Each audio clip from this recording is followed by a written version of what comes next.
Hello, everyone. Welcome for joining me again for another LinkedIn Live. If you've been here before, you know that I do these every last Wednesday of the month at 10:30 Eastern and the occasional second Wednesday of the month. And that might be a habit for a little bit because I feel like there's always something new to talk about regarding this issue, which is AI. I like to say that this is just one petal in the flower of the AI conversation. And before I even get to my kind of housekeeping stuff, I just want to emphasize, because I was told I need to emphasize this, that this will never be a complete conversation about any of these topics. I will talk to you for a few minutes, welcome your questions. Things are changing constantly, and whatever we're talking about today will be a snapshot in time. So, to that point, I will talk to you about 15 minutes, and I welcome your questions. Please put them into the chat as soon as you think of them, because there is a bit of a delay between when you put your questions in the chat and when they get to me. Let's see here. Also, this will be recorded. You'll be able to find a recording of it both on LinkedIn at my profile, and you also can find it on my YouTube channel for my Think Beyond IP YouTube channel as well. So, with that, let's get started with a conversation about AI ethics. Also, I guess it was 2 weeks ago, I think, I did a LinkedIn Live where I talked about some of the copyright issues, copyright infringement issues regarding AI. So, today, when I'm talking about ethics, the assumption is not that there is a legal issue. So it's not that we're talking about a possible copyright infringement, and we're not talking about a breach of our contractual obligations. Those are other petals discussed on other days. Today, we're talking about non legal issues, but very important ethical issues when we are using artificial intelligence in our businesses. So, and these are just the three concerns we're going to cover today as well. So there always be others, but these are the big ones that I want to just touch on today. Attribution, when you're using AI and you don't attribute it to AI, are you passing off someone else's work as your own? Bias, that's, you know, as we know, in any data set, there are billions of pieces of information, but where did that information come from? And is there some bias built into it? And then this one, an example of things constantly changing, agentic activity. This caught my eye a couple of weeks ago, and I'm like, Agentic, what's that? And I actually had to make sure I understood what it meant. And basically, for AI to have agency, as we want to have agency over our bodies, AI has agency to act independently, autonomously. And so you can imagine the concerns that could happen there. So these are the three things we're going to talk about. So I like this one. I hope you can see the slide where I found the use of attribution, AI attribution in the wild. So this was an article authored by Greg Alexander. He's the founder of Collective 54, which is a wonderful organization of masterminds of founders of professional services firms. Um, and obviously, this was an article about AI. And so he has an assistant that he credits. Now, I am going to guess that 100% of his AI assistant is a chat bot within his website. So it's only using information on his site as opposed to kind of some random unknown data set, but I could be wrong. But in any case, Greg has uh, claimed that it's co-authored by his AI assistant, which is interesting. But we're going to talk about plagiarism and attribution. So is it plagiarism to use AI generated content without credit? So, first, just a little aside about what is plagiarism. So, here's kind of a general definition that it is using someone else's work or ideas without giving credit and presenting them as your own. And so, what's interesting about this is that there are two sides of the plagiarism equation: someone else's work and presenting them as your own. For that reason, I personally, and this is not a legal opinion, this is my opinion, that because we have these two sides of the question, I do not I do not believe that using AI without attribution is plagiarism. I mean, I looked at the origin of the word plagiarism, and it's from the Latin plagiarus, which is to kidnap. And so it means to take something that is someone else's and take it for your own, which then, went from kidnapping to theft. And in when we're taking something from AI, there's not a someone on the AI side. I want to make it really clear. I guess the reason I'm kind of militant about this point is that AI is not a someone. It is a tool. It is technology. It does not have any ideas. It has a bunch of data that it uses technology and algorithm to give its best guess about what you want to know or to have drafted, or whatever the output is, drawn or coded, whatever however we're using our AI. But it is not its work or its idea. And so to me, the part of plagiarism that, from an ethical point of view, that hurts the creator of that work, the originator of that idea. There is not a victim on that side of it. So I'm not going to use the term victim as crime, but there's not a victim when we use AI generated content without attribution. And because I think that's important for the use of the term plagiarism, I don't consider it plagiarism. However, there's the other side of it, which is presenting someone else's work as your own. And so, do we need attribution? And I'm full of controversial opinions today. So this is my gross generalization that you don't need attribution when you're using AI generated content, because we are experts. And as experts, we should never be using unmodified AI generated content for any work of consequence. So just don't do it. So if you are following good professional practices, you will never use unmodified AI generated content, and therefore you will not need to provide attribution. Going back to what Greg did, I'm quite sure that he um, also used, whatever the foundational part of that article was, that he then put his own layer of point of view on top of it. So it's not new to you that I will tell you to never use unmodified AI generated content for client deliverables ever. Um, uh, we know that it hallucinates, it makes errors. Do not do it. You should always be 100% in control of that deliverable.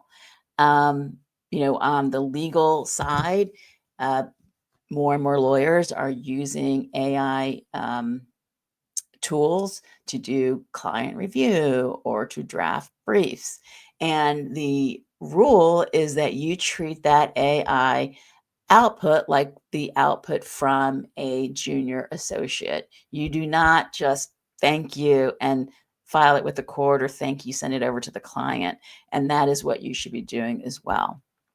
And so you don't need to provide attribution because you've put your professional expertise layered on top of that output. Same, you also know, I tell you, do not use it to make your money makers. If you are writing a book, you're creating a training or a course, something that you are selling that is your revenue generator. We know that we cannot own copyrights in AI generated content. So we should never be relying on AI generated content for our money makers. Always make it your own. And then there's just the same thing. I guess I'm repeating. The same thing that I've said before is that, I've never seen something come out of AI, frankly, and this is as of March 2025, that's just ready to go. I mean, it almost always needs that extra layer of the expertise that we bring to it, our particular point of view, our experience. So in any case, so your money maker should reflect that. And then this is kind of a general category, like anything that is supposed to be you. And by that, I don't mean a description of your expertise.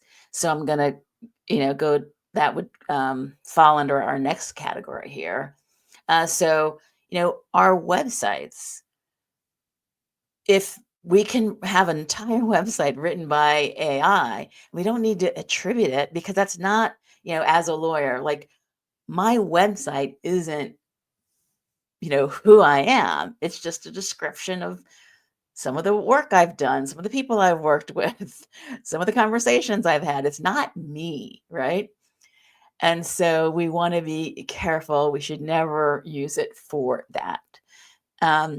But when we do use it for, and I'm using the term non-consequential because it doesn't mean that it's useless, because I don't mean that. Obviously, these things have value. But that I'm making the distinction between the things where the expectation is that we have applied our expertise to this work. And so things like social media posts, we know that people use that all the time, email newsletters. One of the things that came up for me with my last newsletter, which was based on my last LinkedIn Live, where took the transcript, put it into Claude, and I only want 200 words, and it summarized it down to 200 words. I wasn't crazy about the result, so I massaged it a little bit. But that was just a summary. It wasn't me, right? This is me right here. And then even the question came up about a white paper. So even something that describes the results that you have received for your clients, a case study or a white paper, that describes the results, but it is not a representation of how you will show up for your clients, right?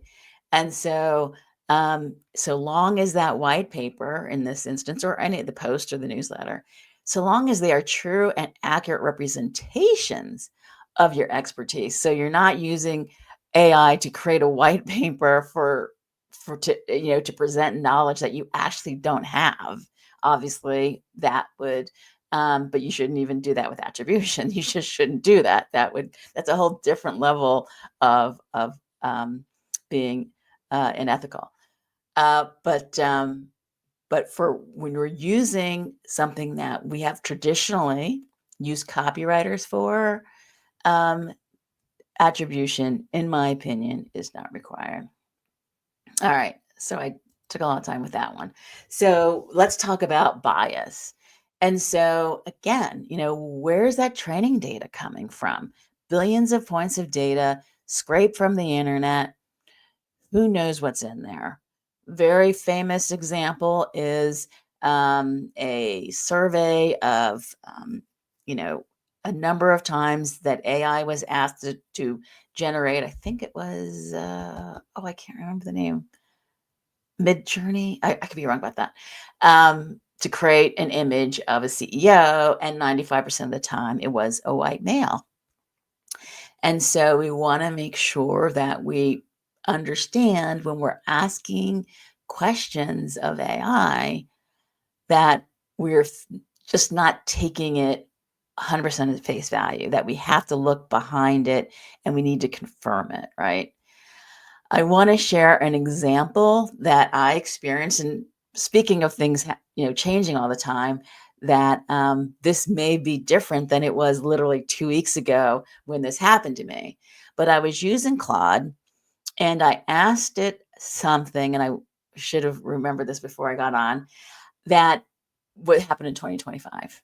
And it responded like, I don't have any information for events that happened after October 2024. And I'm like, oh. And I just wanted to check it. And so I asked it, who performed at Trump's inauguration? And that's all I said. That was it. And it said, it replied that it knew that it said it doesn't have that information because it doesn't have information after October 2024. And so I asked it, well, then how do you know Trump won the 2024 election? And it said, it's very bizarre if you've ever had a conversation with AI. And it said, because certain events have been selectively updated with certain information. So that means that someone is choosing what information to add that is being selectively added to, in this case, Claude's training data. And so obviously, there have been a lot of events that have happened since October 2024 that I might think are consequential, but somebody else might not think are consequential and have not been added to their training data. So another issue. And obviously, when we have these biases, we're making decisions based on them. As humans, we're making decisions based on them. That bias can affect our decision making and lead to problems. Which brings us to the last one that actually scares me a fair amount, which is this agentic AI. And so now we have AI that is being granted the agency to make decisions independently. And obviously, this can be a huge problem. It's a big enough problem if humans are making decisions based on AI without looking behind that the information they've been provided. But now imagine that AI is being given the agency to make independent decisions. We have no idea, again, about what's in that training data. We don't know exactly how that black box, of decision making happens. And the more decisions are made without input, the stronger kind of that reinforcement gets. It's a loop of diminished accountability, and so that is problematic. To say that, and I will say, I mean, the reason it came to my attention is because it was Adobe, I think, who is, you get your email, like we now have this agentic capability. I mean, it was enough when, ClickUp sent me a thing saying we now have AI function. Now we have tools that say we now have this agentic ability as well. So we need to be mindful about how we're using it. And, obviously, we're not going to have all the answers in our LinkedIn Live today, but at the end of the day, we have to add our human oversight whenever we're using AI, whether it's an attribution issue, whether it's a bias issue, and certainly when decisions are being made. So, hope this was helpful to you. Again, one petal in the AI flower. No doubt there'll be another topic that I want to address with you. So stay tuned. Make sure you are following me here. Also, wanted to let you know, because I have received so many questions about this topic, and it's such an important one. I am developing a full mastermind, masterclass, I should say, where we will, talk about all of the issues, the legal issues, including, the copyright and contractual issues, best practices, terms of use, and the ethical issues, in a masterclass format.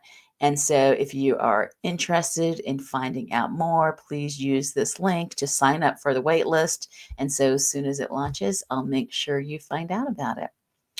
All right. Well, thanks again, and I'll see you here soon.